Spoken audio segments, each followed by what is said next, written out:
Train को हिलाकर रख दिया है पूरी तरह से। जहां एक तरफ बातचीत को लेकर बुरी तरह से व्याकुल है, तो वहीं जबकि नाटो देशों का साफ कह रहा है कि वो ट्रंप के रूसी फॉर्मूले को कभी भी नहीं मानेंगे और यूक्रेन को जंग हारने नहीं देंगे।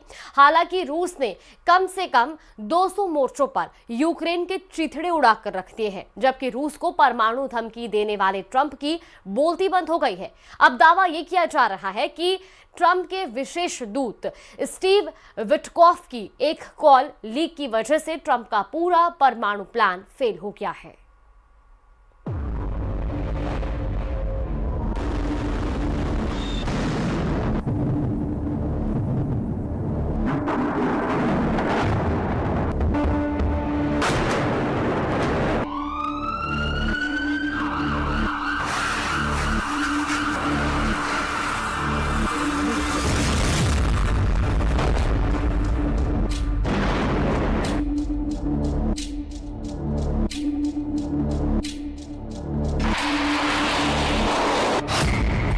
सौ मोर्चों पर खूनी जंग, पुतिन ने पलटी बाजी।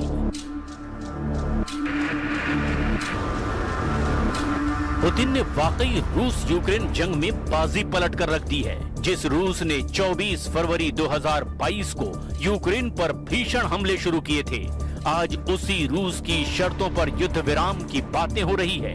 हैरानी की बात तो ये है कि शांति समझौते को लेकर हो रही बातचीत के बीच रूस ने पूर्वी यूक्रेन के 200 मोर्चों पर अब भयंकर हमले शुरू कर दिए हैं। यूक्रेन की राजधानी कीव समेत यूक्रेन के 20 से ज्यादा शहरों पर रूसी हमलों ने कोहराम मचा दिया है। हम आपको दिखाने जा रहे हैं कि कैसे पुतिन ने पहले ट्रंप को अपने युद्ध जाल में फंसाया और फिर यूक्रेन पर तीखे हमले करके 32 देशों वाले नेटो को उसकी औकात दिखा दी है।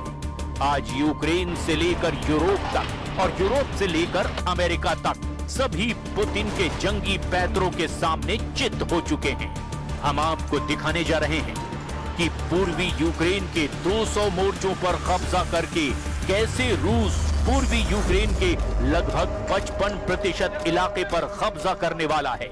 इस वक्त रूस यूक्रेन के Donetsk, Kherson, Kharkiv, Sumy, Chernihiv, Zaporizhzhia, Luhansk और कुपियांस्क में चुन चुन कर उन इलाकों पर हमले कर रहा है जहां यूक्रेनी सेना सबसे ज्यादा टक्कर देने की कोशिश कर रही है।